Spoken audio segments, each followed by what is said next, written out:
আমরা স্বপ্ন দেখি, ভবিষ্যতের পরিকল্পনা করি, খুব ভালো লাগে। সকালে যখন চোখ খুলি, নিদ্রা ভঙ্গ হয়, স্বপ্ন সেইখানেই ভেঙে যায়, আর তারপর আমরা আমাদের রোজকার জীবন যাপন করি। স্বপ্ন হয়তো মানুষ রাতের বেলায় দেখেন, কিন্তু সেটাকে সার্থক দিনের বেলাতেই করতে হয়। রাতে মধুর বাতাসের নিচে কোমল শয্যায় শুয়ে মাতার গলায় মিষ্টি গান শুনতে শুনতে নিদ্রায় আচ্ছন্ন হওয়া, স্বপ্ন দেখা, ভবিষ্যতের পরিকল্পনা করা বড়ই সরল। কিন্তু সকালবেলায় সময় মতো উঠে সূর্যের তাপ সহ্য করে, সেই উষ্ণতা সহ্য করে সর্বাঙ্গ ঘেমে গিয়ে নিজের পথ খুঁজে বের করা, সেই পথে অগ্রসর হওয়া, বাধা বিপত্তি এসবের সম্মুখীন হওয়া, আর তারপর লক্ষ্য লাভ করা, এগুলো কঠিন কাজ। এ হলো অত্যন্ত কঠিন কাজ। যদি আপনি চান যে স্বপ্ন আপনি দেখেছেন তা সত্যি হোক, তাহলে দিনের বেলায় আপনাকে বেরিয়ে কর্ম করতেই হবে, পরিশ্রম করতেই হবে। মনের এই চক্ষু দিয়ে স্বপ্ন দেখা সম্ভব, কিন্তু যদি আপনি বুঝতে পারেন যে এই স্বপ্নই হলো আপনার লক্ষ্য, তাহলে তাকে সার্থক করতে শুধুমাত্র পরিশ্রম দ্বারাই করতে হবে। তাহলে পরিশ্রম করুন আর আমার সাথে ভালোবেসে বলুন, রাধা রাধা। মানুষের জীবনে তিনটি গুণ অত্যন্ত প্রয়োজনীয়: শ্রদ্ধা, বিনম্রতা, যোগ্যতা। যদি জ্ঞান লাভ করতে চান তাহলে শ্রদ্ধার প্রয়োজন, যদি মান লাভ করতে চান তাহলে স্বভাবে বিনম্র হওয়া প্রয়োজন, আর যদি মনোবাঞ্ছিত স্থান লাভ করতে চান তাহলে যোগ্যতার প্রয়োজন। বিষয়টা সহজ। শ্রদ্ধা আপনাকে জ্ঞান দেবে, নম্রতা আপনাকে মান, আর যোগ্যতা উচিত স্থান দেবে। কিন্তু যদি আপনি এই তিনটি গুণ সম্মিলিত করেন, তাহলে এমন কিছু লাভ করবেন যা এই সব কিছুর থেকে অনেক ঊর্ধ্বে। সম্মান।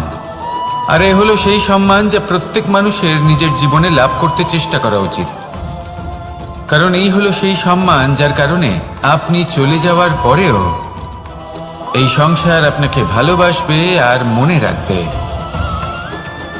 আসুন আমার সাথে ভালোবেসে বলুন, রাধা রাধা।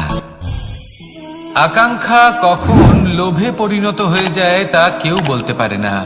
এবার তার পরিণাম কি হতে পারে তাও আমরা কেউ জানি না। আজ আমি আপনাকে বলছি, কোনো ব্যক্তি সব থেকে বেশি ক্ষতির সম্মুখীন তখনই হয় যখন সে এটা মনে করে যে সে সব থেকে বেশি সুরক্ষিত স্থানে রয়েছে। সে ভাবে যে সে সেখানে সুরক্ষিত রয়েছে। সে তখন অসাবধান হয়ে পড়ে, আর তখনই তাকে জীবনের সব থেকে বড় ক্ষতির সম্মুখীন হতে হয়। নিঃস্ব হয়ে যাওয়ার পরিস্থিতি কোনো মানুষের জীবনে তখনই আসে যখন তার কাছে প্রচুর সম্পত্তি থাকে এবং সে তার থেকেও অনেক বেশি সম্পত্তি অর্জন করতে চায়। সেই অনেক বেশি সম্পত্তি অর্জন করার চেষ্টায় সে এমন কিছু করে বসে যার ফলে তাকে সমস্ত সম্পত্তি হারাতে হতে পারে। একজন রচনাকার নিজেই নিজের প্রতিভা একদম শেষ করে দিতে পারে যখন সে অনেকগুলো কাজ নিজের কাঁধে নিয়ে নেয়।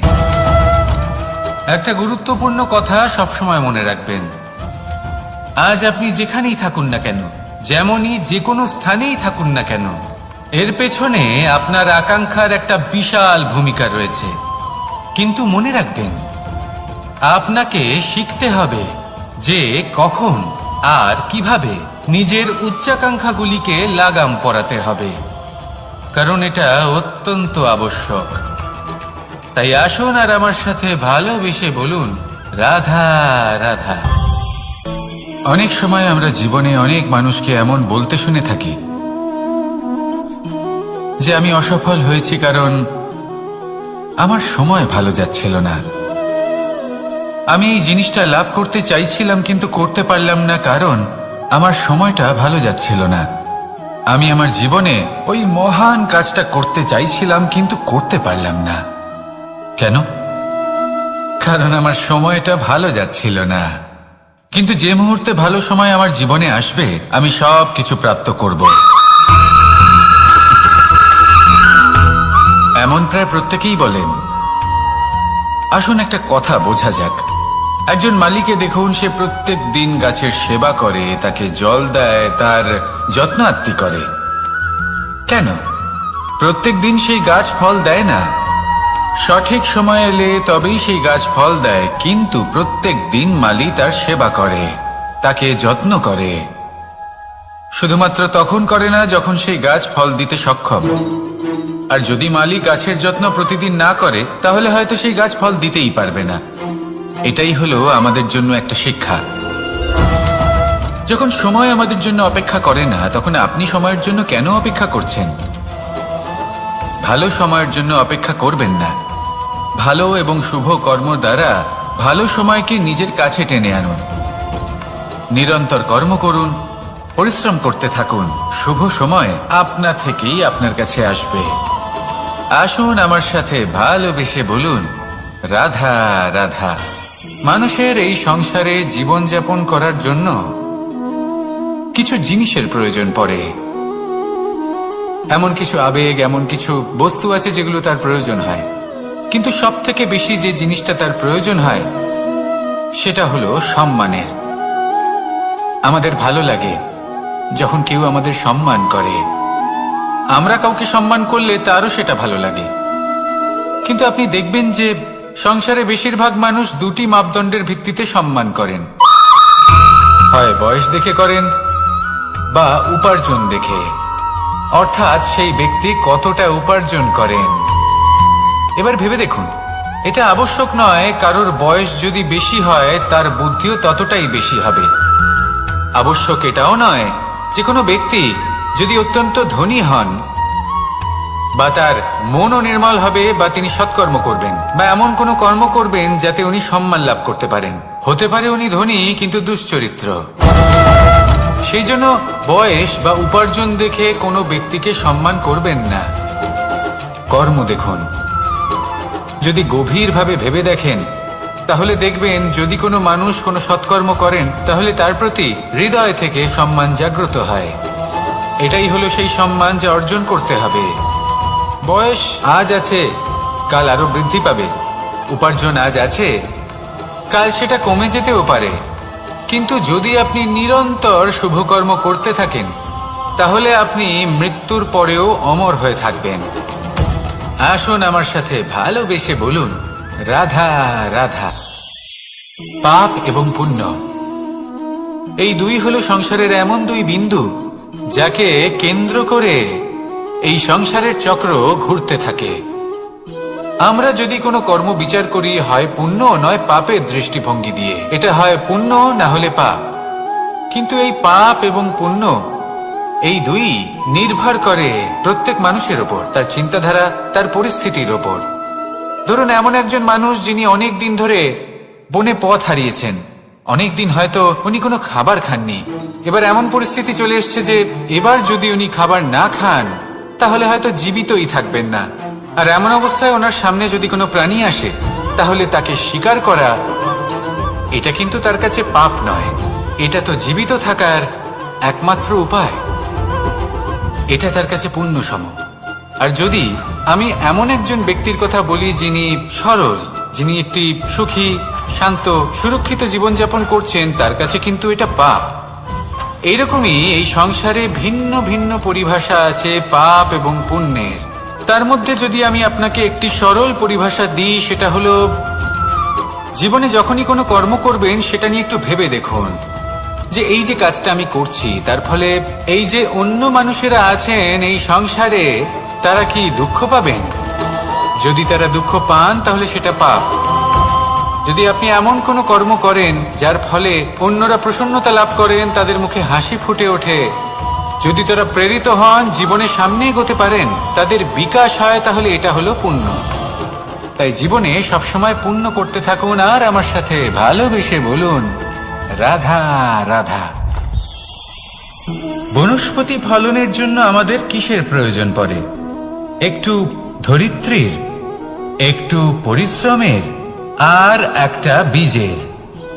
এবার যদি মানুষের কথা বলি তাহলে এখানে ধরিত্রী হলো মানুষের এই জীবন, যেখানে মানুষ নিজের ইচ্ছের ফল ফুল ফলন করতে চায়। পরিশ্রম হলো আমাদের কর্ম, আর বীজ হলো আমাদের নির্বাচন। আমাদের বেছে নিতে হবে যে আমরা কি বপন করব,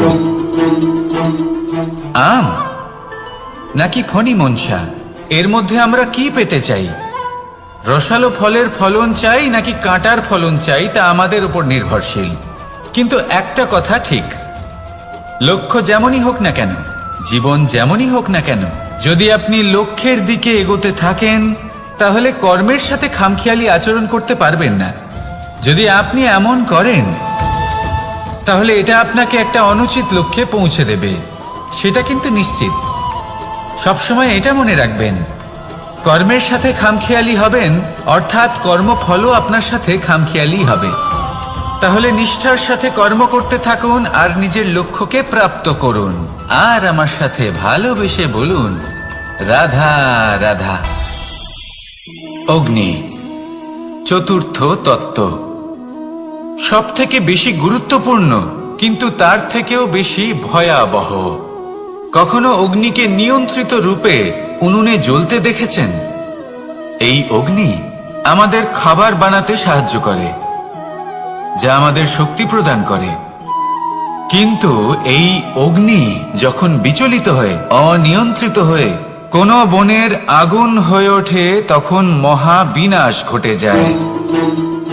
আপনারই অন্তরের ঊর্জা হলো এই অগ্নি। এটা আপনার শক্তিও, আপনার ক্রোধ। একে ব্যবহার কিভাবে করবেন তা আপনারই হাতে। যদি কোনো ব্যক্তি নিজের অন্তরের এই ঊর্জাকে ব্যবহার করেন শক্তির রূপে, তাহলে সে বিকাশ ঘটাতে পারে, নির্মাণ ঘটাতে পারে। কিন্তু যদি কোনো ব্যক্তি তার অন্তরের ঊর্জাকে বিধ্বংসী অস্ত্র বানিয়ে ফেলেন, তাহলে নিশ্চিত রূপে মহা বিনাশ ঘটতে পারে, যাতে বিনাশ তারও অবশ্যই হবে। অনেক বছর পূর্বে এমনই এক আগুনের দ্বারা এই সুন্দর পৃথিবীর নির্মাণ হয়েছিল। আর অনেক বছর পূর্বে এমন এক আগুনেই সমস্ত জীব এবং সংসার বিলুপ্ত হয়ে গেছিল। এবার আপনি আপনার অন্তরের ঊর্জা দ্বারা বিনাশ ঘটাতে চান নাকি নির্মাণ ঘটাতে চান, সেই সিদ্ধান্ত আপনারই। আসুন আমার সাথে ভালোবেসে বলুন, রাধা রাধা। কখনো কখনো এমন হয়, আমরা আমাদের বাড়ির উঠোনে বীজ বপন করি আর তা বিকশিত হয় একটা সুন্দর বৃক্ষে। তার শাখাগুলি প্রতিবেশীর বাড়ি পর্যন্ত পৌঁছয়। ফলের বর্ষণ প্রতিবেশীর বাড়িতেও হয়ে থাকে। আর আমরা ভাবি গাছ আমরা উৎপন্ন করব আর ফল খাবেন আপনারা। এই কেমন কথা হলো? আপনাকে এই কথা বুঝতে হবে যে এসব হলো ভৌতিক বস্তু, সাংসারিক বস্তু। কখনো নিজের বাড়ির বাগানে ভালোবাসার গাছ বপন করে দেখুন, তার শাখাও প্রতিবেশীর বাড়ি পর্যন্ত পৌঁছবে, ফলের বর্ষণ সেখানেও হবে।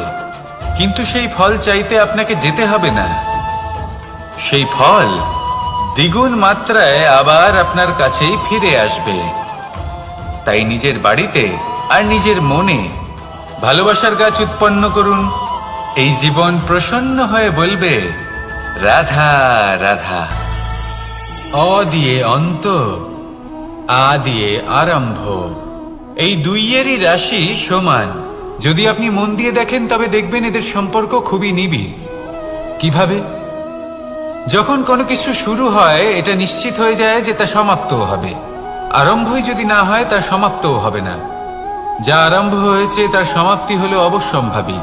এটাই হলো প্রকৃতির নিয়ম, একে এড়ানো যায় না। এবার এই কথা আমরা সকলে জানি।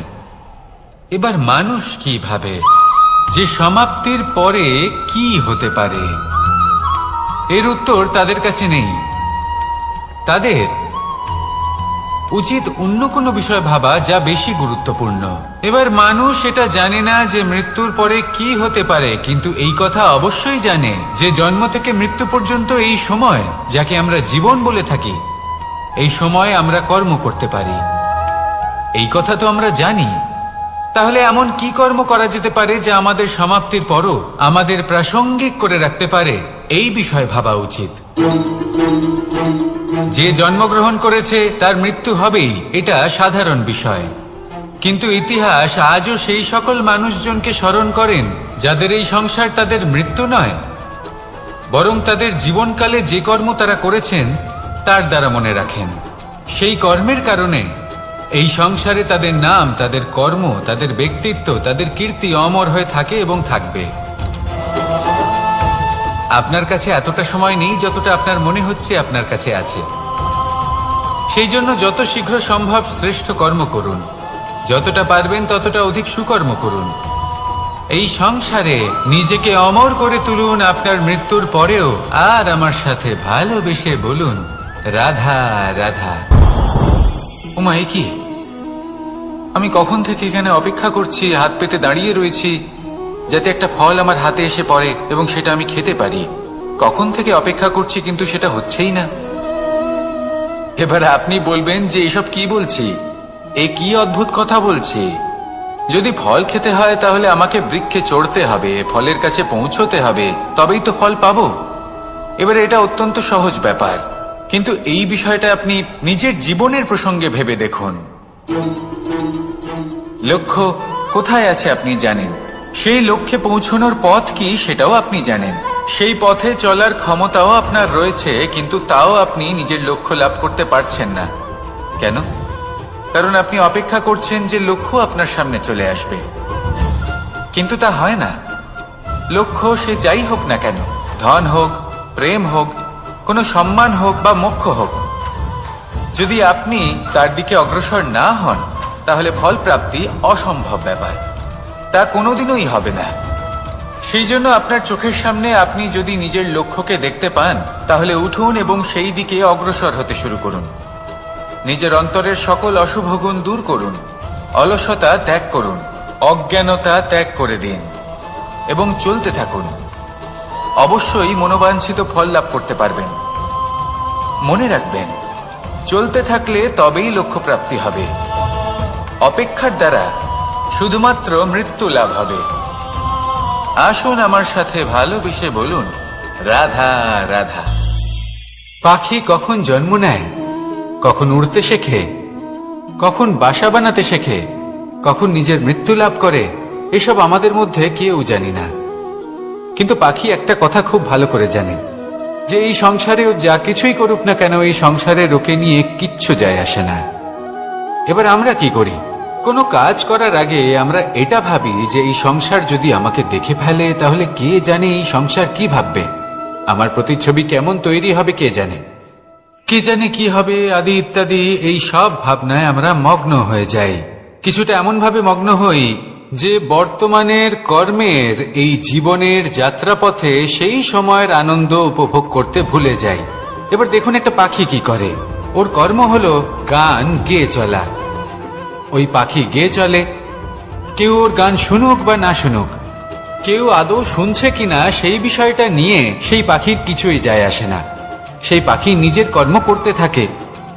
হয়তো সেই জন্যই আপনি কখনো কোনো পাখিকে কাঁদতে দেখবেন না। এরকমই আপনাকে নিজেকে গড়ে তুলতে হবে। প্রথমে নিজেকে জিজ্ঞেস করুন, এই যে কর্ম আমি করতে চলেছি সেটা কি উচিত? যদি আপনার মনে হয় সেটা উচিত তাহলে সেটা প্রমাণ করুন। এটা ভাববেন না যে এই সংসার কি ভাববে। আসুন আর আমার সাথে ভালোবেসে বলুন রাধা। বনের মধ্যে যদি আপনি কোনো বিষাক্ত সাপ দেখেন তাহলে কি করবেন? আপনি তখনই তার থেকে দূরে পালাতে চেষ্টা করবেন। আর এটা কেন করবেন? নিজের রক্ষার্থে। এই কথা আমি নয় মেনে নিলাম, কিন্তু নিজের জীবনে এটা করেন না কেন? আপনি যেখানেই যান, যে স্থানেই যান না কেন, প্রত্যেক সময় প্রত্যেক মুহূর্তে এমন বিষাক্ত সাপ আপনি অবশ্যই খুঁজে পাবেন। আর সেই সাপ নয় যাদের আপনি বনে খুঁজে পাবেন, এরা হলো সেই সাপ যা আপনাকে পাপ করতে বাধ্য করবে। আপনার অন্তরের বাসনা, ক্রোধ, অহংকার, লোভ, ঈর্ষা এদের বৃদ্ধি ঘটাবে। দেখুন, বনের এই সাপ আপনাকে একবার ছেড়ে দিতেও পারে, ছোবল নাও মারতে পারে, কিন্তু এই যে পাপরূপী সাপ আছে তা অবশ্যই ছোবল মারবে। কর্ম যদি করেন তাহলে অবশ্যই ফল পাবেন। সেই জন্য যখনই কোথাও যাবেন, যদি এমন কাউকে দেখেন, যদি এমন কিছু দেখেন যে আপনাকে পাপ করতে বাধ্য করছে, তাহলে সেই মুহূর্তে সেখান থেকে পালিয়ে যান। যেমন বনের সাপ দেখে আপনি পালাতে থাকেন। সৎকর্মের রক্ষা অত্যন্ত আবশ্যক। আসুন আর আমার সাথে ভালোবেসে বলুন, রাধা রাধা। যদি কোনো সিংহ বানরের মতো গাছে চড়তে চেষ্টা করে তাহলে কি হবে? একটা মাছ যদি মাটিতে হাঁটতে চেষ্টা করে তাহলে কি হবে? তারা বিফলই হবে।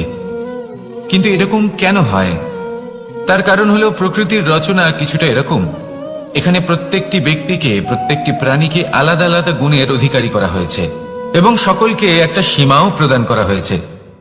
এবার এই যে বৃক্ষ, পশু, পাখি, এদের মধ্যে সেই ক্ষমতাই নেই যে এরা নিজেদের যাচাই করতে পারবে, নিজেদের সীমাগুলো বুঝতে পারবে, নিজেদের সদ্গুণগুলো চিনতে পারবে। এরা সেটা করতে পারবে না।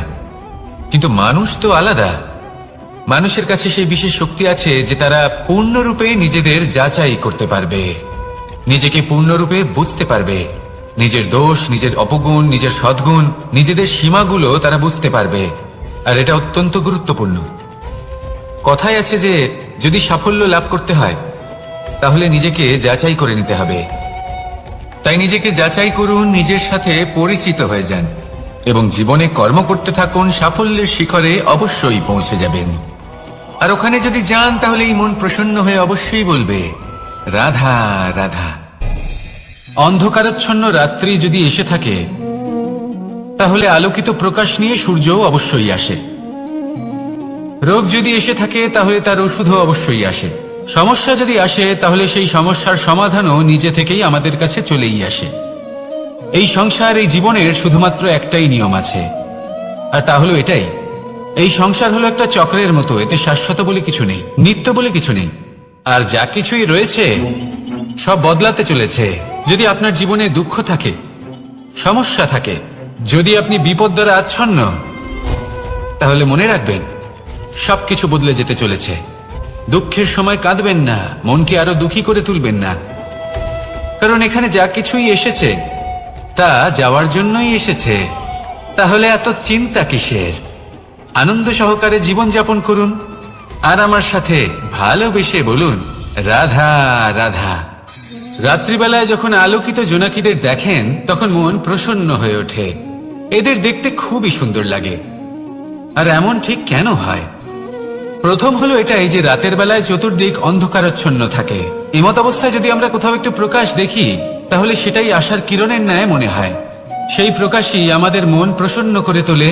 আর সেই জন্য যে সকল মানুষ রাতের বেলায় কোনো জোনাকি দেখতে পান তারা প্রসন্ন হয়ে যান। এবার কখনো কখনো জীবনে আমাদের মনে হয় যে চতুর্দিকে শুধুমাত্র অন্ধকারই হয়ে আছে। প্রত্যেকেরই তা কখনো মনে হয়। আর তখনই আমাদের নিরাশ হলে চলবে না, আমাদের দুঃখী হলে চলবে না। সেই সময় আমাদের খুঁজতে হবে নিজেদের আশেপাশে, চতুর্দিকে আর কোথাও না কোথাও আমরা প্রকাশ অবশ্যই দেখতে পাবো, আশার একটা কিরণ অবশ্যই দেখতে পাবো। কেউ এমন একটা কর্ম করেন যেটা দেখে আমরা প্রেরিত হয়ে যাই। আর এমন কোনো কর্ম যদি আপনারা করেন তাহলে সেই কর্ম আপনার মনকে প্রসন্ন ভাব, আনন্দ এবং ভালোবাসা দ্বারা ভরিয়ে তুলবে। আপনার অন্তরে সেই অন্ধকারের অন্ত করবে, দুঃখেরও অন্ত করবে। আর এই মন প্রসন্ন ভাব নিয়ে বলবে, রাধা রাধা। মনুষ্য জীবনের সবথেকে বেশি গুরুত্বপূর্ণ বিষয় হল মনের একাগ্রতা। এই সংসারের যে কটি মহান কার্য সম্পাদন হয়েছে তা হল মনের এই একাগ্রতার একমাত্র ফল। আপনি অবশ্যই দেখে থাকবেন অনেক ছোট বড় নদী যা বয়ে চলে তাদের সামনে একটা বাঁধ নির্মাণ করা হয় সেই সব নদীর জল সঞ্চয় করতে। বাঁধ হয়ে গেলে প্রয়োজন মতো বা মনের ইচ্ছে মতো তাকে ব্যবহার করা সম্ভব। এবার এটাই আমাদের মনের সাথেও সম্ভব। আমাদের মনের একাগ্রতা আজকের দিনে দাঁড়িয়ে বিভিন্ন ধরনের বিকার, ক্রীড়া এবং ভোগের মধ্যে ভাগ হয়ে গেছে। একে একত্রিত করতে হবে, একটা বাঁধ নির্মাণ করতে হবে, কর্মের বাঁধ। আপনাকে শুধু এটাই করতে হবে, যেটা উচিত কর্ম সেটাই করুন, যেটা অনুচিত কর্ম সেটা করা থেকে নিজেকে বিরত রাখুন। ব্যাস, এই কাজটাই আপনি করতে থাকুন, করতে থাকুন। মনের মধ্যে একাগ্রতার বাঁধ নির্মাণ করুন। আর একবার যদি তা নির্মাণ হয়ে যায় তাহলে যখন চাইবেন, যেখানে চাইবেন, যতটা চাইবেন একাগ্রতা প্রয়োগ করতে পারবেন। আর একবার যদি আপনি এটা শিখে যান তাহলে এই সংসারকে বদলে ফেলার মতো কাজ আপনি করতে পারবেন, সমাজকে শুধরাবার মতো কাজ করতে পারবেন। তাহলে এই মনকে একাগ্র করুন আর আমার সাথে ভালোবেসে বলুন, রাধা রাধা।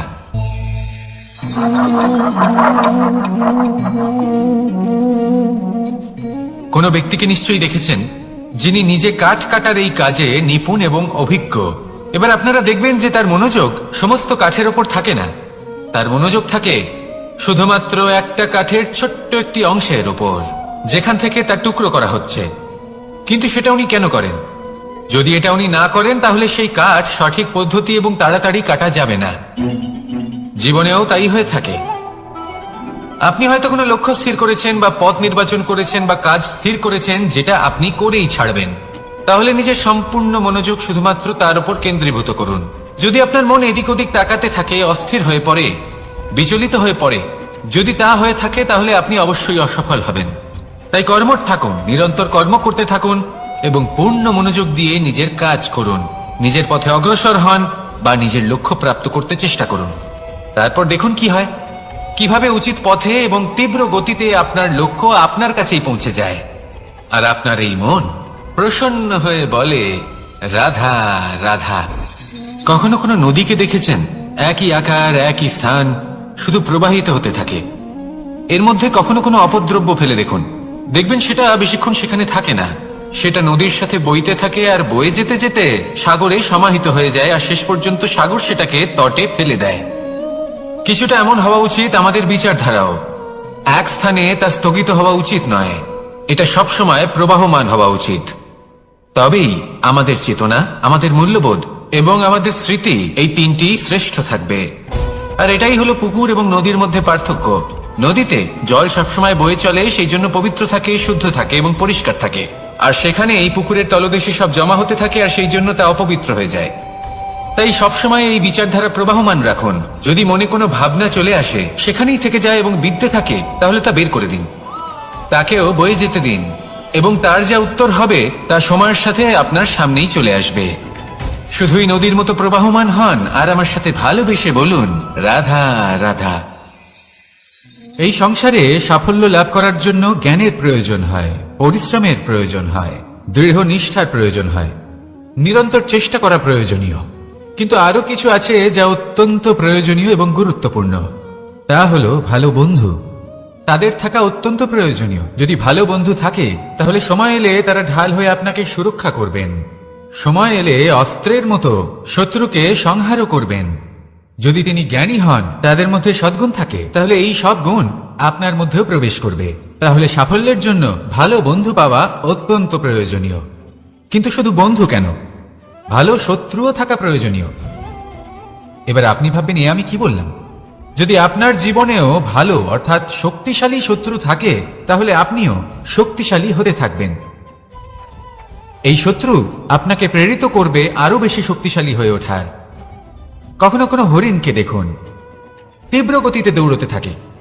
কেন তীব্র গতিতে দৌড়য়? এই কারণে নয় যে কোথাও তার জন্য মধুর ঘাস অপেক্ষা করে রয়েছে, না। সে এই কারণে তীব্র গতিতে দৌড়য় কারণ সেটা না করলে তার পেছনে একটি সিংহ আছে যে ওকে নিজের ভোজন করে ফেলবে। তাই জীবনে বিপদ, সংকট, এই সবকিছুও হলো অত্যন্ত গুরুত্বপূর্ণ। তার সম্মুখীন হতে শিখুন আর আমার সাথে ভালোবেসে বলুন, রাধা রাধা। আমরা সবাই ফল খাই, কিন্তু আমাদের সেই ফলই প্রিয় হয় যে পরিপক্ক হয়ে ওঠে, যেটা নম্র হয়, আর যে ফল অনেক বেশি মিষ্টি আর সুস্বাদু হয়ে থাকে, যাদের রঙে বাহার দেখা যায়। সেইভাবে জীবনে আমরা নানান মানুষের সাথে পরিচিত হই, কিন্তু সেই মানুষই আমাদের মন ছুঁয়ে যায় যারা বিনম্র স্বভাবের, যাদের বাণী খুব মধুর, যাদের অন্তরে আত্মবিশ্বাসের একটা তেজ, একটা রং দেখা যায়। এবার এমন ব্যক্তি আমরা কি করে হব? ঠিক সেইভাবেই যেমন একটা ফল রোদ, বর্ষা, শীত, বায়ু, এই সকল সংকটময় পরিস্থিতির সম্মুখীন হয়ে পরিপক্ক হয়ে ওঠে, সেইভাবেই মানুষ সংকটময় পরিস্থিতির সম্মুখীন হয়ে পরিপক্ক হয়ে ওঠেন। যদি এই সংকটের সম্মুখীন হন তাহলে অভিজ্ঞ হবেন, আর এই অভিজ্ঞতাই শিক্ষা দিয়ে যাবে। এই অভিজ্ঞতা আমাদের শিখিয়ে দেয় যে আমাদের বিনম্র থাকতে হবে। অহংকার করে কোনো লাভ নেই। মধুর বাণীর যে কি মূল্য তা আমরা শিখতে পারি। এই অভিজ্ঞতাই আমাদের বুঝিয়ে দেয় যে উচিত অনুচিত কোনটা, আমাদের দৃষ্টিভঙ্গি তৈরি করে, আর এই দৃষ্টিভঙ্গি দ্বারা আত্মবিশ্বাস জাগ্রত হয়। সেই জন্য জীবনে কখনো বিপদ থেকে দূরে পালাবেন না, সেগুলোর সম্মুখীন হন, অভিজ্ঞতা লাভ করুন, তার থেকে শিক্ষা লাভ করুন, এইভাবেই পরিপক্ক হবেন। আসুন আমার সাথে ভালোবেসে বলুন, রাধা রাধা। ধন সঞ্চয় করা সম্ভব, আর সেই জন্য ধন সব থেকে বেশি মূল্যবান সম্পত্তি নয়। এবার আপনি বলবেন এ আমি কি বলছি? এই ধন খুব মূল্যবান, আমরা সকলে অর্জন করতে ব্যস্ত।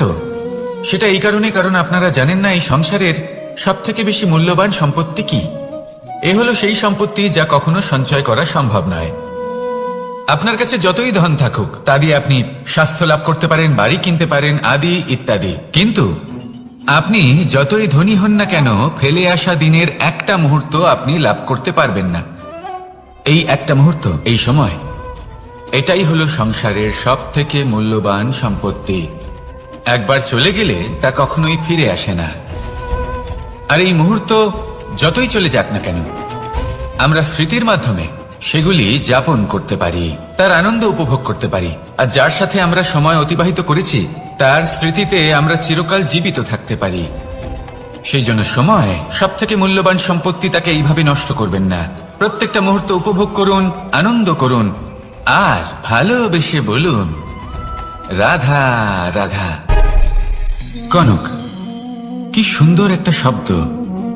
এর অনেকগুলো রূপ রয়েছে, অনেকগুলো অর্থ রয়েছে।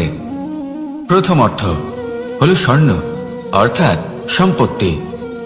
দ্বিতীয় অর্থ ধুতুরা, অর্থাৎ গাছের ছোট একটা বীজ যা কিনা অত্যন্ত শক্তিশালী হয়।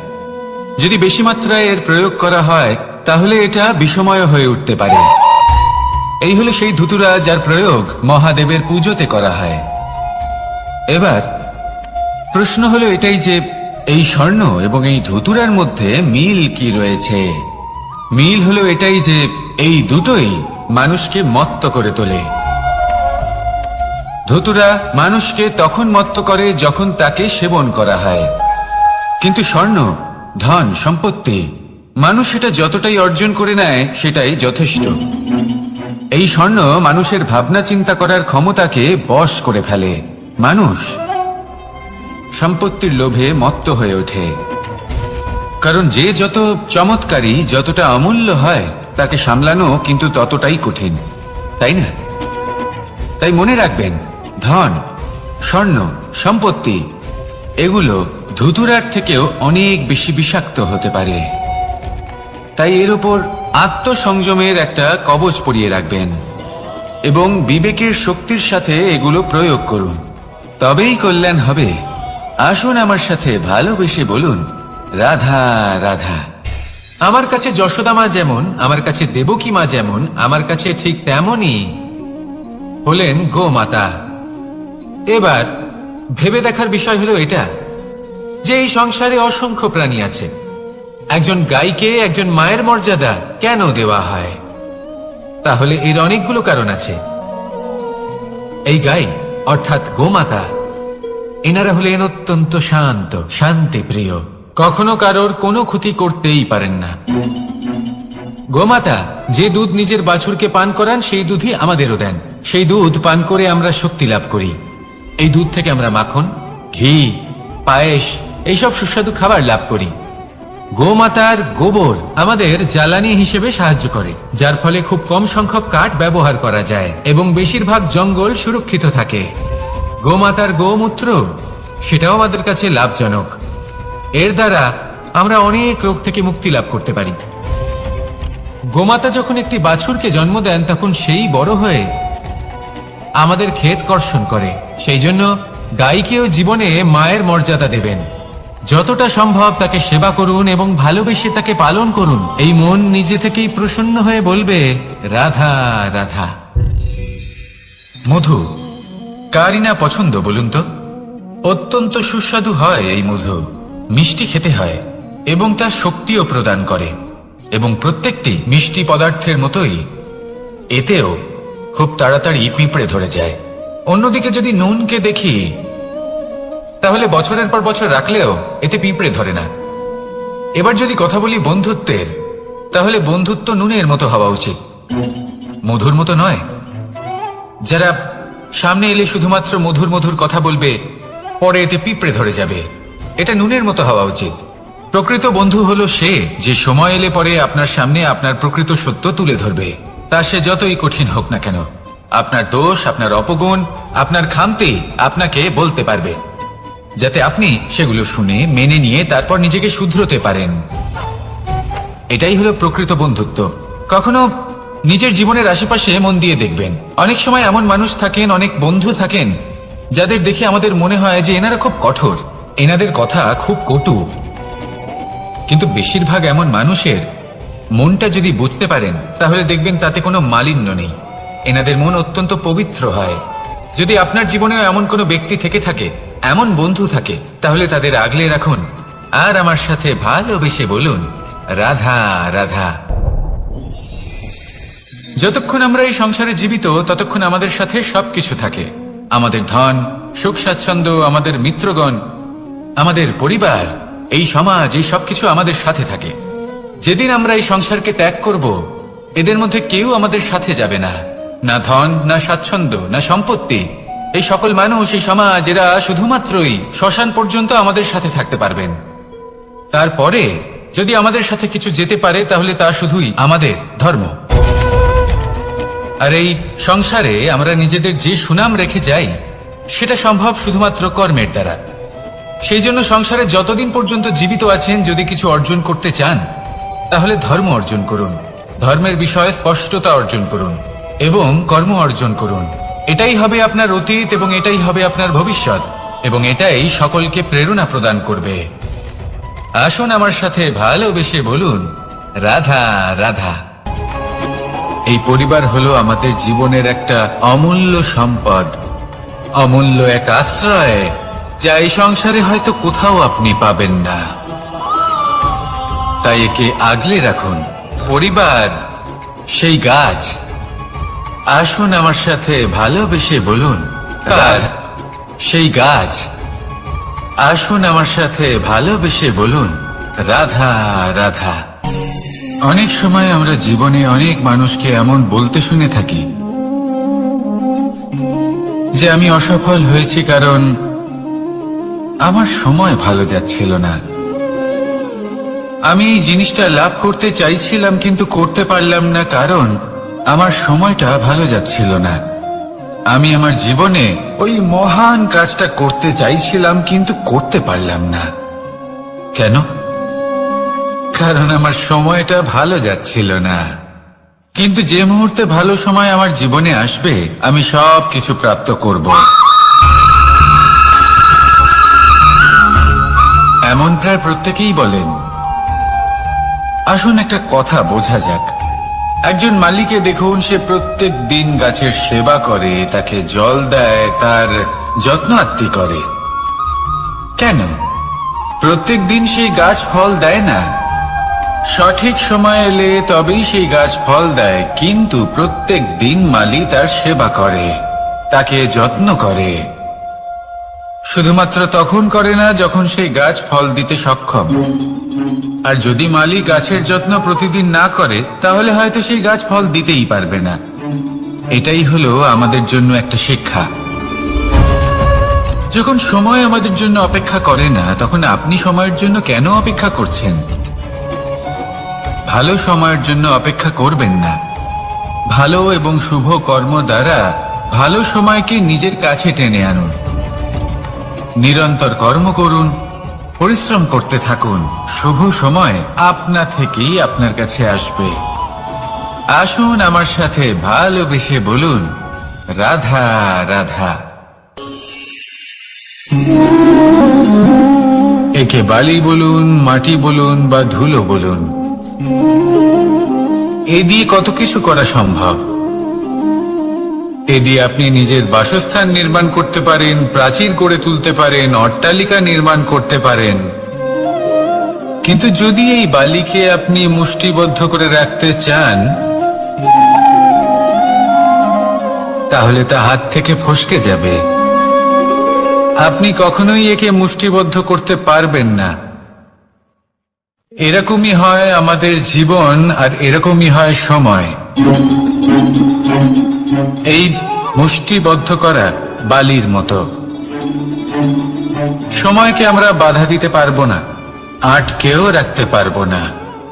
এ হলো প্রবাহমান। জন্ম থেকে মৃত্যু পর্যন্ত এই যে সময়, তা খুবই সীমিত। আর এই সময় আমরা যেটাই করি তার দ্বারাই আমাদের মূল্য নির্ধারিত হয়।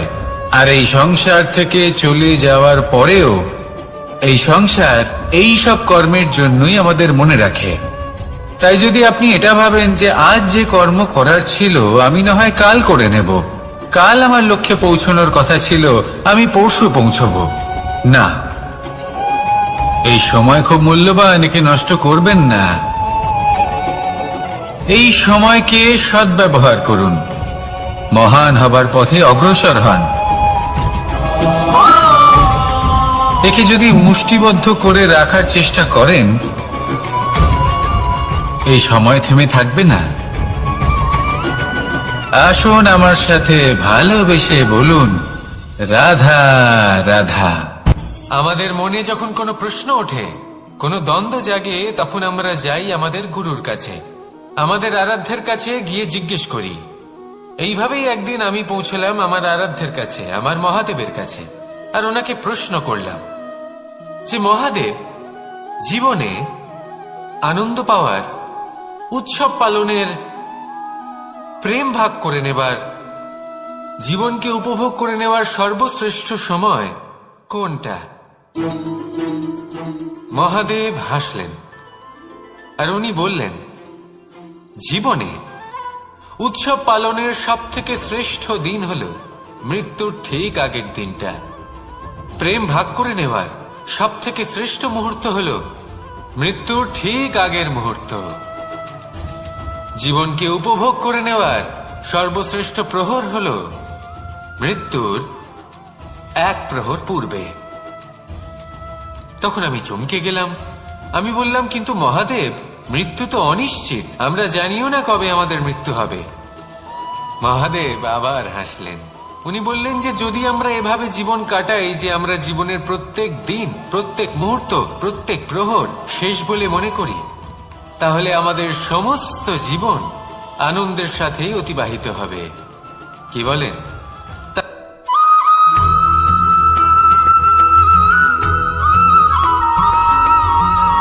এই সংসারে কোনো বস্তু হোক বা ব্যক্তি হোক, তার একার গুরুত্ব কিন্তু খুব বেশি নয়। একটা উদাহরণ হিসেবে বৃষ্টির ফোঁটাকে ভেবে দেখুন। যদি একটি বৃষ্টির ফোঁটা হয় তাহলে তার খুব বেশি গুরুত্ব থাকে না, কিন্তু যখন সহস্র বৃষ্টির ফোঁটা মেঘের মধ্যে দিয়ে ঝরে পড়ে, তখন সেটা বর্ষার রূপ ধারণ করে। সেই বর্ষা যা এই প্রকৃতিকে শান্ত করে। সেইভাবেই পাথরের ছোট টুকরো, তার খুব বেশি গুরুত্ব থাকে না, কিন্তু যখন অসংখ্য পাথরের টুকরো একত্রিত হয় তখন তা পর্বতের আকার ধারণ করে।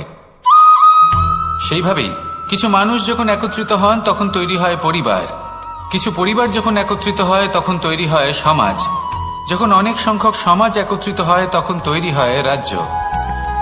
এবার এই রাজ্যের সব থেকে গুরুত্বপূর্ণ ব্যক্তি হতে পারেন রাজা, কিন্তু তাও সেই রাজা একা কিছু করতে পারেন না। যুদ্ধ লড়ার সময় তারও নিজের সৈন্যদলকে প্রয়োজন পড়ে। কিন্তু এই সংসারে এমন একজন ব্যক্তি আছেন যিনি একাই সব কাজ করতে থাকেন, এবং সেই ব্যক্তি হলেন মা। আমাদের জীবনে একজন পিতার ভূমিকা কিন্তু নিঃসন্দেহে অমূল্য, কিন্তু আমাদের সকলের জীবনে যে ভূমিকা একজন মায়ের তা অন্য কারোর থাকে না। একজন মা একাই সন্তানকে বড় করতে পারেন, সংস্কারী করে তুলতে পারেন, তার জন্য পরিশ্রম করেন। আর এত কিছু কাজ করার পরেও তার কাজের জন্য তিনি প্রশংসা অবশ্য পান না।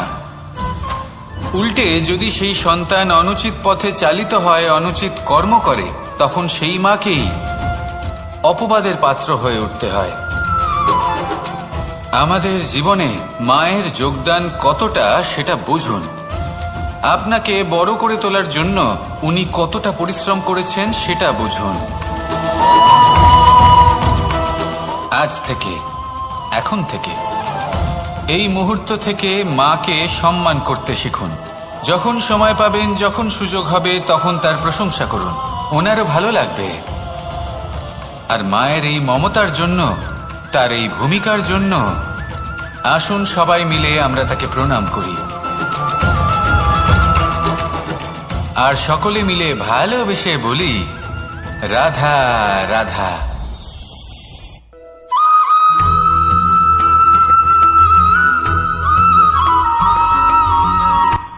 এই সংসারে সাফল্য লাভ করার জন্য জ্ঞানের প্রয়োজন হয়, পরিশ্রমের প্রয়োজন হয়, দৃঢ় নিষ্ঠার প্রয়োজন হয়, নিরন্তর চেষ্টা করা প্রয়োজনীয়।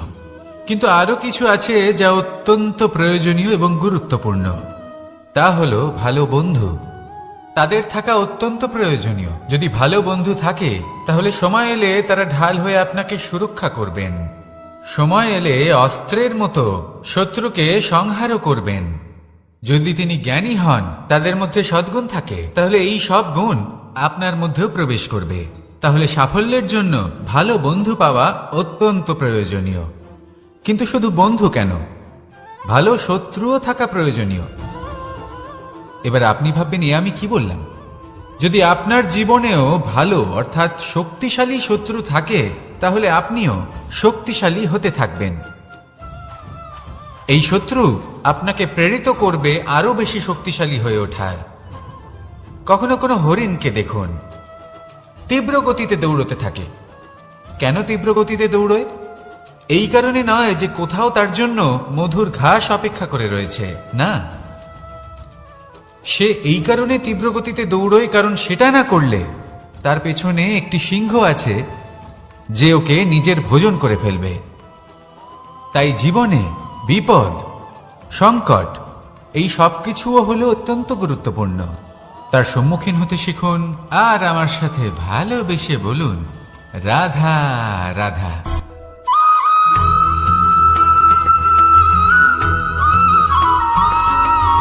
কথায় আছে, প্রত্যেক পুত্র তার পিতার প্রতিচ্ছবি হয়, আর সমস্ত প্রতিচ্ছবি চায় যেন সে তার অস্তিত্ব প্রাপ্ত করতে পারে। পুত্র চায় সে যেন তার পিতার মতো হয়, বা কখনো কখনো তার থেকেও শ্রেষ্ঠ হয়। সেটা কোনো অনুচিত ব্যাপার নয়। অনুচিত তখন হয় যখন পুত্র নিজের পিতার মতো হবার স্বপ্ন পূরণ করতে গিয়ে বা তার থেকেও শ্রেষ্ঠ হওয়ার স্বপ্ন পূরণে অনুচিত পথের আশ্রয় নেয়। কারণ তারপরে সে তার পিতার গুণগুলি আত্মসাৎ করতে চায় না। সে শুধুই এটা চায় যে সংসারের চোখে যেন আমি শ্রেষ্ঠ প্রমাণিত হই। এটা অনুচিত। সংসারে এমন অনেক মানুষ আছেন যারা এই কারণে শ্রেষ্ঠ হওয়ার চেষ্টা করেন যাতে তার পরিবারের তার পিতার সম্মান বৃদ্ধি পায়। এমনও মানুষ থাকেন, আর এটাই হলো পার্থক্য উদ্দেশ্যের। মনে রাখবেন, যদি আপনার উদ্দেশ্য শুভ হয় তাহলে পথও শুভ হবে, যদি আপনার উদ্দেশ্য অশুভ হয় তাহলে পথও অশুভ হবে। তাহলে নিজের পিতার মতো হবার চেষ্টা অবশ্যই করুন, তার থেকেও শ্রেষ্ঠ হওয়ার চেষ্টা অবশ্যই করুন, কিন্তু মনে রাখবেন আপনার সংকল্প আর আপনার উদ্দেশ্য এই দুই শুভ হওয়া উচিত। তাহলে আসুন আর আমার সাথে ভালোবেসে বলুন, রাধা রাধা।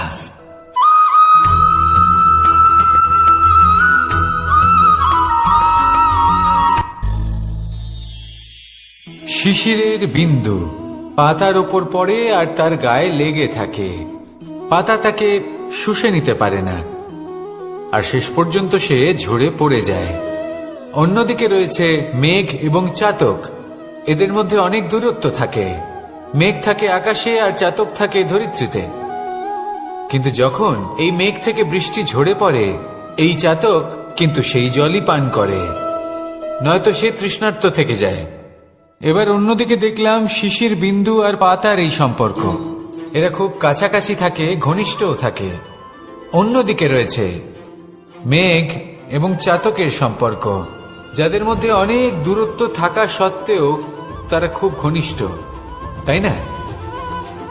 এই সারমর্ম খুব সরল। এই নৈকট্য, এই দূরত্ব, তা আপনার সম্পর্কে প্রভাব কিছুতেই ফেলতে পারে না। এই নৈকট্য, এই দূরত্ব, এইসব হলো শুধুমাত্র মনের ব্যাপার। কখনো আপনি অনুভব করেছেন আপনি কারোর থেকে অনেক অনেক দূরে আছেন, অনেক দূরে আছেন, তাও সেই ব্যক্তির প্রতি আপনি টান অনুভব করেন। সেখানে আপনি কারোর সাথে প্রত্যেক দিন অতিবাহিত করেন, সমস্ত জীবন অতিবাহিত করেন, সব থেকে বেশি সময় তার সাথে অতিবাহিত করেন, তাও তার প্রতি সেই টান অনুভব করেন না। এই সংকেত হলো মনের দূরত্বের। তাহলে মনের এই দূরত্ব দূর করুন আর আমার সাথে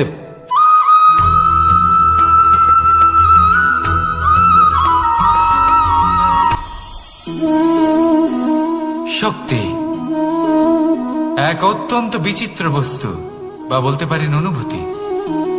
পিতা সবসময় চান যেন তিনি তার শক্তি পুত্রকে।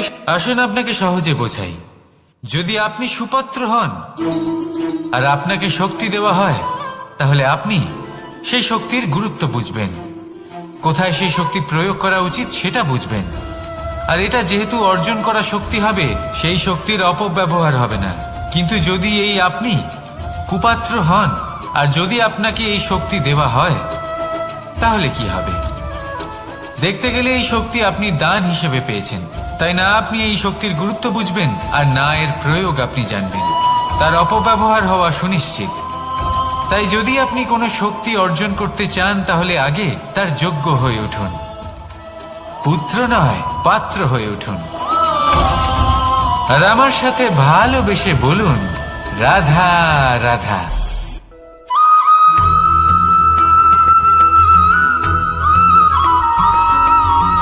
ভালো, শুধু ওনাদের কঠোর ব্যবহার দেখলে আমরা একটু ভয় পেয়ে যাই।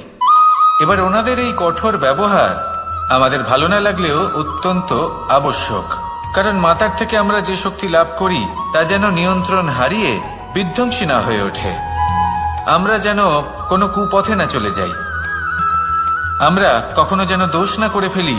শুধু সেই জন্য পিতা এবং গুরু একটু কঠোর হয়ে ওঠেন, এবং ওনাদের এই কঠোর আচরণ ভবিষ্যতে গিয়ে আমরা অবশ্যই বুঝতে পারি। জীবনে কিছু বছর আমরা এগিয়ে যাই আর তারপর আমরা বুঝতে পারি যে বাবা এবং গুরু আমাদের যথেষ্ট ভালোবাসতেন, কিন্তু ওনাদের ভালোবাসার বহিঃপ্রকাশ আলাদা। প্রয়োজনীয় হলো এটা দেখার, এটা বোঝার যে শুরু থেকে আমাদের প্রতি ওনাদের আচরণ কেমন ছিল। ওনাদের কঠোর হওয়ার পেছনে ওনাদের ভালোবাসাটা বোঝার চেষ্টা করুন, ওনাদের চিন্তাটা বোঝার চেষ্টা করুন, ওনাদের পথপ্রদর্শনের আড়ালে আপনার ভবিষ্যতের জন্য যে পরিকল্পনা ওনারা করেছেন সেটা বোঝার চেষ্টা করুন। তখন আপনারা বুঝতে পারবেন ওনাদের ভালোবাসাকে। আপনার মনের মধ্যে আপনা থেকেই ওনাদের প্রতি সম্মান জেগে উঠবে। নিজের পিতা এবং নিজের গুরু এই দুজনের প্রতি কৃতজ্ঞতা প্রকাশ করুন আর আমার সাথে ভালোবেসে বলুন, রাধা রাধা।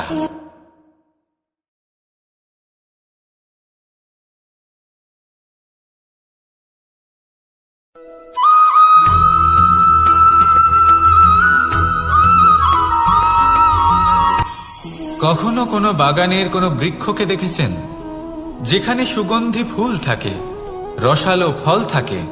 তখন মন প্রফুল্ল হয়ে ওঠে, মন থেকে সেই বৃক্ষের প্রতি ভালোবাসা জন্মায়। কিন্তু যিনি বাগানের মালিক, শুধুমাত্র তিনিই জানেন যে কিভাবে এই বৃক্ষকে আগলে রাখতে হয়, কিভাবে তার পরিচর্যা করলে এতে সুন্দর সুগন্ধি ফুল হবে, রসালো ফল হবে। কখনো কখনো প্রয়োজনের থেকে বেশি রোদ পেলে এই বৃক্ষগুলি শুকিয়ে যায়, প্রয়োজনের থেকে কম রোদ পেলেও এই বৃক্ষ কিন্তু শুকিয়ে যায়।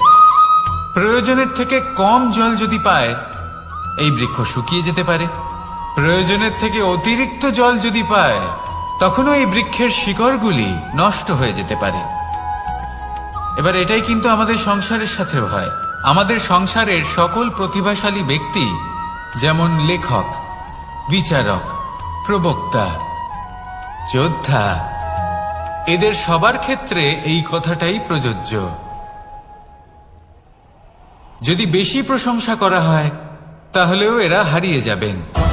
প্রয়োজনের থেকে বেশি যদি নিন্দা করা হয়, তখনও তারা নত হয়ে পড়বেন।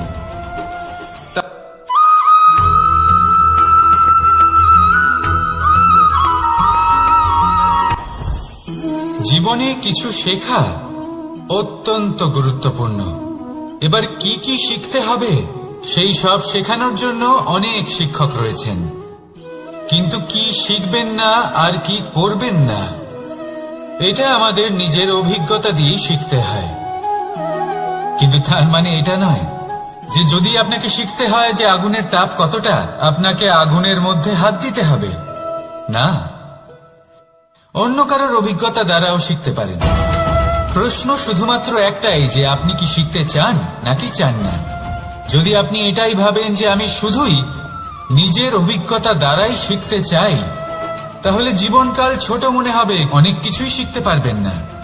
তাই নিজের সাথে সাথে বড়দের অভিজ্ঞতার দ্বারাও শেখা শুরু করে দিন।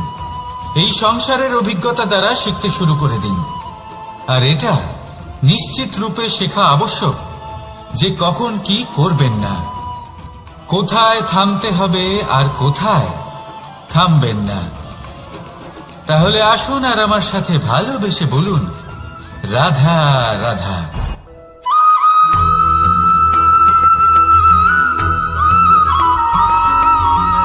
এই সংসারে সবথেকে বেশি কোমল বস্তু হলো রেশম। এই রেশম এতটাই কোমল হয় যে এর পুরো একটা থান শুধুমাত্র একটা হাতে ধরা সম্ভব। কখনো ভেবে দেখেছেন এই রেশম কিভাবে হয়? একটি কীট তার লালার দ্বারা উৎপন্ন হয়। এই কীট সেই রেশমকে পাক দিতে থাকে, পাক দিতেই থাকে আর আস্তে আস্তে তার মধ্যেই জড়িয়ে পড়ে। শেষে ওর এই সুন্দর অমূল্য সৃষ্টি রেশমের এই সুতো তার নির্মাণ কার্য পূর্ণ হয়, কিন্তু তাতেই ও নিজে বন্দী হয়ে যায়। নিজেরই মায়াজালের এই বন্দী গৃহে নিজেই ফেঁসে যায়। এবার এই সুতোকে ব্যবহারযোগ্য করে তোলার জন্য এই কীটগুলিকে এই কবচের সাথেই ফুটন্ত জলে ফেলে দেওয়া হয়। এই সংসারে যদি আমাদের স্বপ্ন এই সংসারের দুঃখ হরণ করার জন্য, এই সংসারে সুখ বিতরণ করার জন্য হয়, তবেই আমাদের প্রগতি সম্ভব। যদি আমাদের এই স্বপ্ন শুধুই আমাদের এবং আমাদের স্বার্থ সিদ্ধির জন্য হয়, তাহলে এই স্বপ্ন আমাদের অন্ধ করে দেবে, আমাদের অন্ধকারের পথে নিয়ে যাবে, আর আমরাও সেই কীটের মতো হয়ে যাব। নিজেদেরই মায়াজালে আমরা নিজেই ফেঁসে যাব, আর শেষে আমরা যদি কিছু লাভ করি তা হবে একাকিত্ব, অন্ধকারময় মৃত্যু। তাই স্বপ্ন অবশ্যই দেখুন, কিন্তু এমন ভাবে স্বপ্ন দেখবেন না যে তার এই বন্দিগৃহে আপনি নিজেই ফেঁসে গেলেন। স্বপ্ন দেখুন পরোপকারে।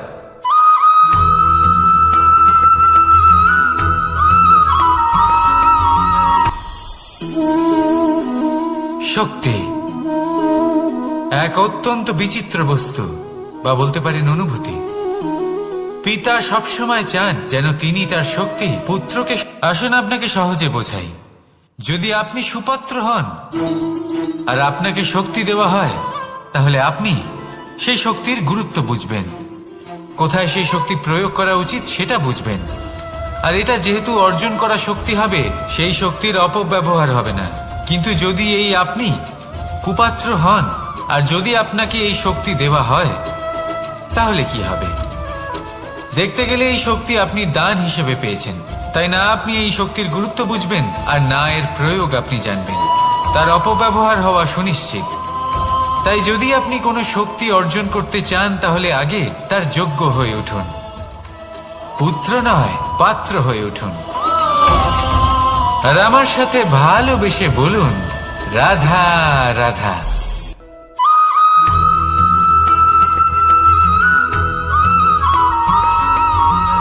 এই সংসারে প্রত্যেক মানুষ এটাই চান যে তিনি যেন ধনবান হন, আর্থিক অবস্থা তার ভালো থাকে, ওনার বাড়িতে লক্ষ্মীর আগমন হয়। কিন্তু সেটা হবে কি করে, সেটাই হলো প্রশ্ন। কেউ বলেন যে যদি পরিশ্রম করো তাহলে ধন অর্জন সম্ভব, কেউ বলেন যে যদি বিদ্যা লাভ হয় তবেই ধন অর্জন সম্ভব, কেউ বলেন যে যদি বলশালী হও তবেই সম্পন্ন থাকবে। ভালো কথা, যদি তাই হয়ে থাকে, তবে দিনমজুর সারা দিন পরিশ্রম করেন, তিনি কেন ধনী হন না? অনেকজন বিদ্বান মানুষ আছেন এই সংসারে, তারা কেন ধনবান হন না? অনেক সংখ্যক বলশালী ব্যক্তি আছেন, তাদের কাছে ধন নেই কেন? তাদের কেন ধনের অভাব হয়? আবার এমনও কিছু মানুষ আছেন যারা পরিশ্রম করেন, তারা দিনমজুর, কিন্তু তারা ধন অর্জন করতে পারেন। কিছু বিদ্বান ব্যক্তি আছেন যাদের কাছে অধিক মাত্রায় ধন রয়েছে, কয়েকজন বলশালী ব্যক্তি রয়েছেন যাদের কাছে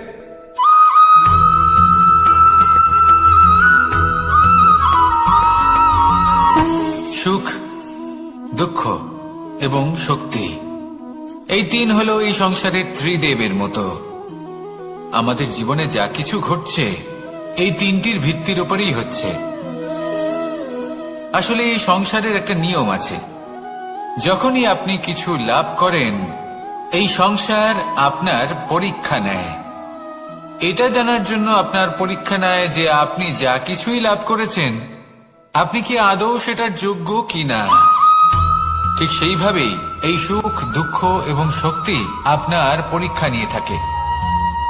যখন সুখ আসে তখন সে আপনার পরীক্ষা নেয় যে আপনার মধ্যে অহংবোধ জাগ্রত হয়নি তো। যদি অহংবোধ চলে আসে তাহলে সুখ সেখানেই সঙ্গ ত্যাগ করে। দুঃখ আপনার ধৈর্যের পরীক্ষা নিতে থাকে, আর যদি আপনার মধ্যে ধৈর্য না থাকে তাহলে এটা আপনাকে আরো বেশি দুঃখের গভীর অন্ধকারে ঠেলে দেবে। সেখানে শক্তি পরীক্ষা নেয় আপনার বিনম্রতার। যদি আপনি বিনম্র না হন তাহলে হয় এই শক্তি আপনার সঙ্গ ত্যাগ করবে, নয় এই শক্তি বিনম্রতার অভাবে আপনার পতনের কারণ হতে পারে।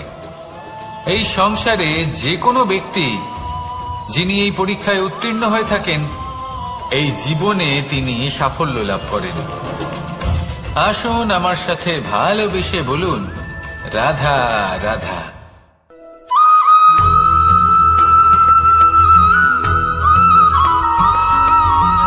পঞ্চতত্ত্বের মধ্যে দ্বিতীয় তত্ত্ব হল ধরণী, ভূমি, যাকে আমরা ধরণী মাতা বলি।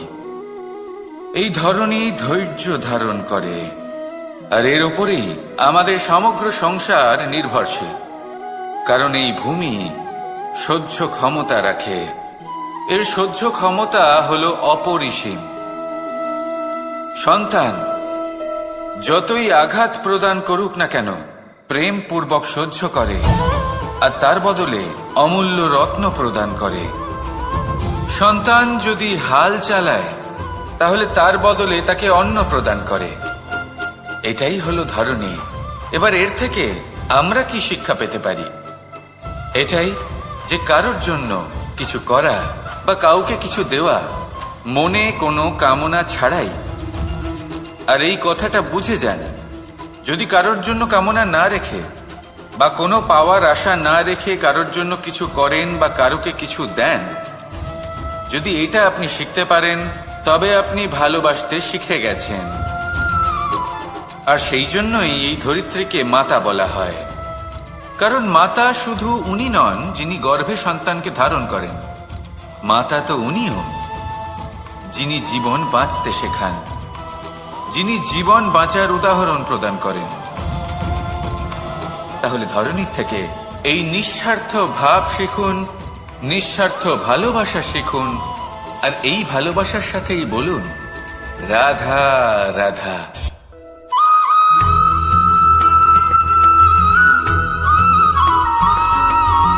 মানুষ জন্মগ্রহণ করে, তার সাথে ভয়েরও জন্ম হয়। ছোটবেলা থেকেই আমাদের মনে কোনো না কোনো প্রকারের ভয় থেকেই যায়। কেউ এই বিষয়ে ভয় পায় যে তার কোনো বস্তু তার থেকে দূরে চলে যাবে। কেউ এই বিষয়ে ভয় পায় যে আমি নিজেকে হারিয়ে ফেলব। কেউ এই ভেবে ভয় পায় যে আমার প্রিয়জনেরা তারা যেন আমার থেকে দূরে না চলে যায়।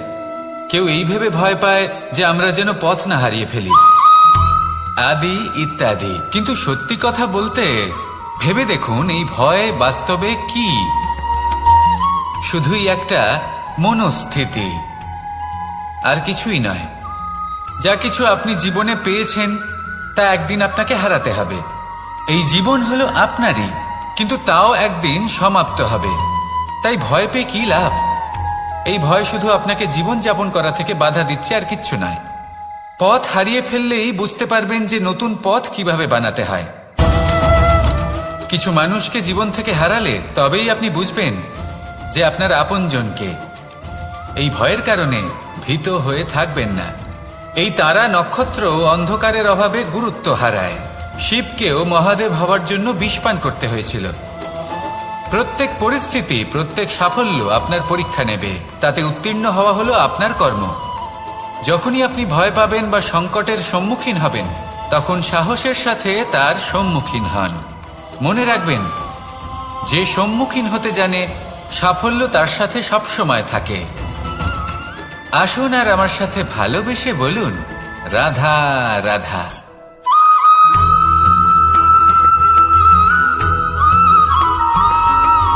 জীবনে অগ্রসর হওয়ার জন্য আমাদের কাকে প্রয়োজন হয়? মাতা পিতা, বন্ধু, প্রেম, সাহায্য, অর্থ, পরিশ্রম, আশা। ভিন্ন ভিন্ন মানুষ ভিন্ন ভিন্ন বিকল্প চয়ন করে। যদি আমি আপনাকে বলি তাহলে জয় আর পরাজয়ের মন্ত্র দুটো শব্দের উপর নির্ভর করে, মেনে নেওয়া আর দৃঢ় হওয়া। যদি মেনে নেন তাহলে হেরে যাবেন, যদি দৃঢ় হন তাহলে নিশ্চিত রূপে জয়ী হবেন। যদি কখনো আপনি ক্লান্ত হয়ে ওঠেন, আপনি দুঃখী হন, পুরোপুরি ভেঙে পড়েছেন, তখন মেনে নেবেন না যে আপনি ভেঙে পড়েছেন, নয়তো হেরে যাবেন। তখন উল্টে স্থির করবেন যে যাই হয়ে যাক না কেন আমি জয়ী হবই। আর আপনি দেখবেন যে জয় নিশ্চিত রূপে আপনার কাছেই আসবে। তাহলে এই কথা মনে রাখবেন আর আমার সাথে ভালোবেসে বলবেন, রাধা রাধা।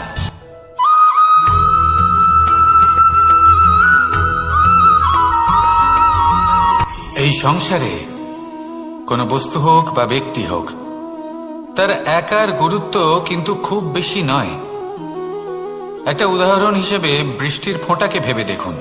যদি একটি বৃষ্টির ফোঁটা হয় তাহলে তার খুব বেশি গুরুত্ব থাকে না, কিন্তু যখন সহস্র বৃষ্টির ফোঁটা মেঘের মধ্যে দিয়ে ঝরে পড়ে তখন সেটা বর্ষার রূপ ধারণ করে। সেই বর্ষা যা এই প্রকৃতিকে শান্ত করে। সেইভাবেই পাথরের ছোট টুকরো, তার খুব বেশি গুরুত্ব থাকে না, কিন্তু যখন অসংখ্য পাথরের টুকরো একত্রিত হয় তখন তা পর্বতের আকার ধারণ করে। সেইভাবেই কিছু মানুষ যখন একত্রিত হন তখন তৈরি হয় পরিবার, কিছু পরিবার যখন একত্রিত হয় তখন তৈরি হয় সমাজ, যখন অনেক সংখ্যক সমাজ একত্রিত হয় তখন তৈরি হয় রাজ্য। এবার এই রাজ্যের সব থেকে গুরুত্বপূর্ণ ব্যক্তি হতে পারেন রাজা, কিন্তু তাও সেই রাজা একা কিছু করতে পারেন না। যুদ্ধ লড়ার সময় তারও নিজের সৈন্যদলকে প্রয়োজন পড়ে। কিন্তু এই সংসারে এমন একজন ব্যক্তি আছেন যিনি একাই সব কাজ করতে থাকেন, এবং সেই ব্যক্তি হলেন মা।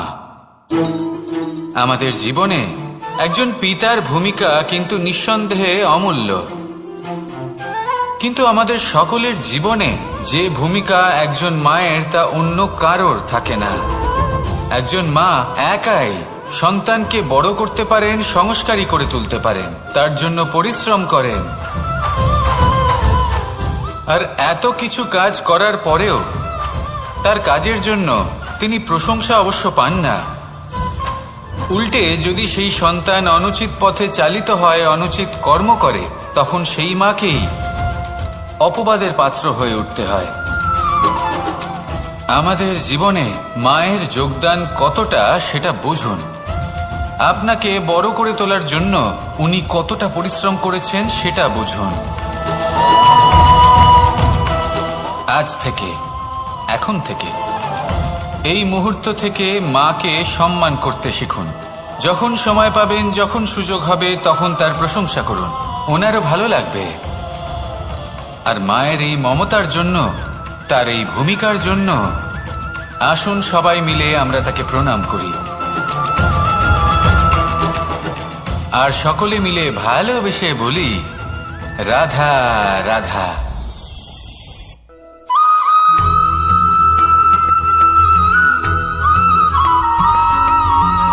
এই সংসারের সব থেকে গুরুত্বপূর্ণ তত্ত্ব কোনটা? প্রথম হলো সময়। জন্ম থেকে মৃত্যু পর্যন্ত এই যে সময়, এটাই তো হলো জীবন। দ্বিতীয় হলো জীবন, যাতে আমরা সময়ের সদ্ব্যবহার করি, শ্রেষ্ঠ থেকে শ্রেষ্ঠতর কাজ করার চেষ্টা করি। বহু বছরের এই পরম্পরা, এই সংস্কৃতিকে এগিয়ে নিয়ে যাওয়ার চেষ্টা করি। এই সংসারে আমরা অংশগ্রহণ করতে চেষ্টা করি। তৃতীয় হলো ধন, সেই ধন যা প্রত্যেক ব্যক্তি অর্জন করতে চেষ্টা করেন। এবার এই তিনটি তত্ত্বের মধ্যে একটা সামঞ্জস্য আছে, সমান ব্যাপার আছে। সে ধনই হোক বা সময় হোক বা হোক জীবন। আর সেই সমান ব্যাপার হলো যে যদি আপনি এটা গণনা করতে থাকেন তাহলে তা কমতে থাকে, যদি আপনি এটা ব্যবহার করেন তাহলে তা বাড়তে থাকে। একে সংগঠিত করে রাখতে চেষ্টা করলে এ হাত থেকে ফসকে যায়। কিন্তু যদি আপনি একে সামলে রাখতে শিখে যান, তাহলে এমন কাজ করবেন যাতে সংসারের সাথে সাথে পরবর্তী প্রজন্ম লাভবান হবে। যদি কিছু শিখতে চান তাহলে সামলাতে শিখুন, গণনা করা বা সংগঠিত করা নয়। আসুন আর আমার সাথে ভালোবেসে বলুন, রাধা রাধা।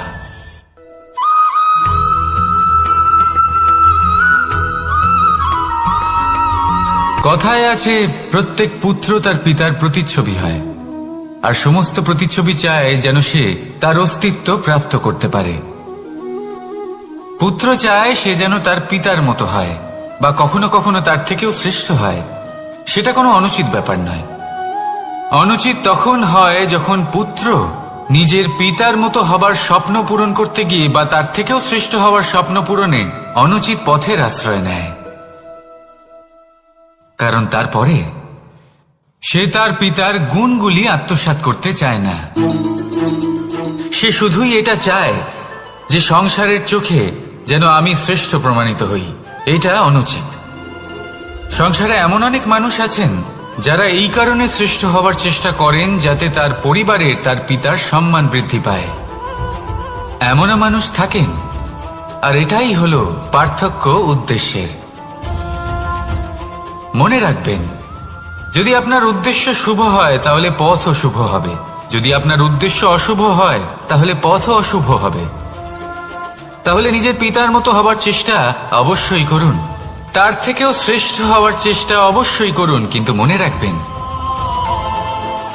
আপনার সংকল্প আর আপনার উদ্দেশ্য এই দুই শুভ হওয়া উচিত।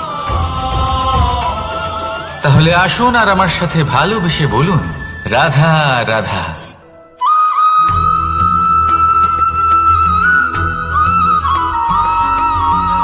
পিতা আর পুত্রের সম্পর্ক অত্যন্ত মধুর হয়ে থাকে। পিতা স্বপ্ন দেখেন, তাকে পূর্ণ করার সকল সম্ভাব্য চেষ্টা করেন, কিন্তু তাও অনেক সময় ওনার স্বপ্ন অপূর্ণ থেকে যায়। তখন পিতা ভাবেন যে স্বপ্ন উনি পূর্ণ করতে পারেননি, ওনার সন্তান তা অবশ্যই পূরণ করবে। যে স্থানে উনি কখনো পৌঁছতে পারেননি, সেই স্থানে ওনার পুত্র অবশ্যই পৌঁছবে।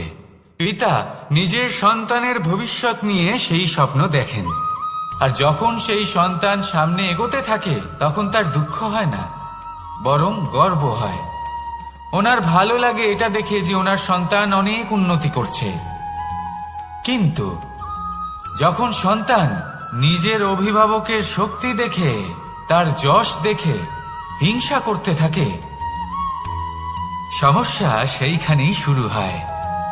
সেই জন্য সকল সন্তানকে এটা মনে রাখতে হবে, দেখুন, পুত্র হবার সুবাদে, এক সন্তান হবার সুবাদে এটা হলো আপনার অধিকার যে আপনি আপনার পিতার থেকে বেশি উন্নতি করবেন।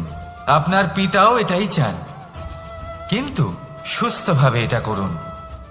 একটা রেখা টেনে নিন যাতে আপনি তাতে এগোতে পারেন আর আপনার পিতার তাতে গর্ববোধ হয়, আর সেই বিষয়ে দুঃখ না হয় যে আমার সন্তান আমাকেই ছোট করার চেষ্টা করছে। ইতিহাস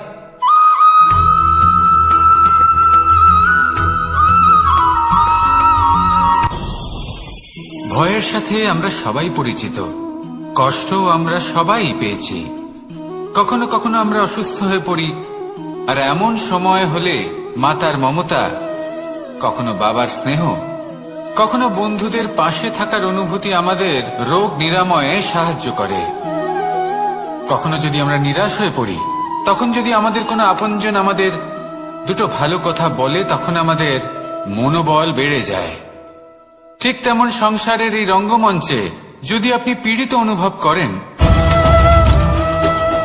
কিছু শুভ কথা আলোচনা করুন, কিছু স্তুতি গান করুন, কিছু মুহূর্তের জন্য হলেও নিজের ইষ্টদেবের কথা স্মরণ করুন আর প্রার্থনা করুন। সাহস বাড়বে, শক্তিও বৃদ্ধি পাবে এবং সামনে এগিয়ে চলার পথও দেখতে পাবেন। তখন এই মন প্রসন্ন হয়ে বলবে, রাধা রাধা।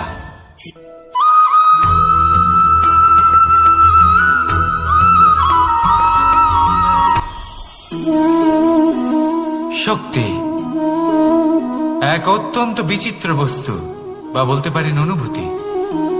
পিতা সবসময় চান যেন তিনি তার শক্তি পুত্রকে। আসুন আপনাকে সহজে বোঝাই।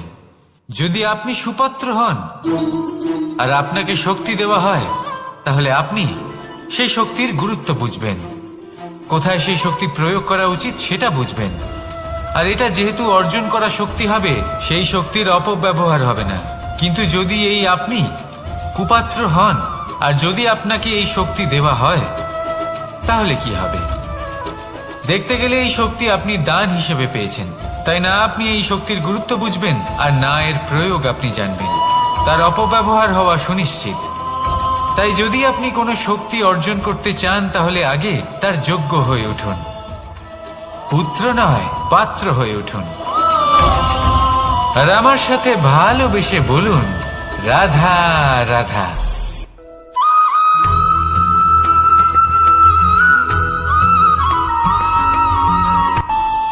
আমাদের মনে যখন কোনো প্রশ্ন ওঠে, কোনো দ্বন্দ্ব জাগে, তখন আমরা যাই আমাদের গুরুর কাছে, আমাদের আরাধ্যের কাছে গিয়ে জিজ্ঞেস করি। এইভাবেই একদিন আমি পৌঁছলাম আমার আরাধ্যের কাছে, আমার মহাদেবের কাছে, আর ওনাকে প্রশ্ন করলাম যে মহাদেব, জীবনে আনন্দ পাওয়ার, উৎসব পালনের, প্রেম ভাগ করে নেবার, জীবনকে উপভোগ করে নেওয়ার সর্বশ্রেষ্ঠ সময় কোনটা? মহাদেব হাসলেন আর উনি বললেন, জীবনে উৎসব পালনের সব থেকে শ্রেষ্ঠ দিন হল মৃত্যুর ঠিক আগের দিনটা। প্রেম ভাগ করে নেওয়ার সব থেকে শ্রেষ্ঠ মুহূর্ত হল মৃত্যুর ঠিক আগের মুহূর্ত। জীবনকে উপভোগ করে নেওয়ার সর্বশ্রেষ্ঠ প্রহর হল মৃত্যুর এক প্রহর পূর্বে। তখন আমি চমকে গেলাম। আমি বললাম, কিন্তু মহাদেব, মৃত্যু তো অনিশ্চিত, আমরা জানিও না কবে আমাদের মৃত্যু হবে। মহাদেব আবার হাসলেন। উনি বললেন যে যদি আমরা এভাবে জীবন কাটাই যে আমরা জীবনের প্রত্যেক দিন, প্রত্যেক মুহূর্ত, প্রত্যেক প্রহর শেষ বলে মনে করি, তাহলে আমাদের সমস্ত জীবন আনন্দের সাথেই অতিবাহিত হবে। কি বলেন?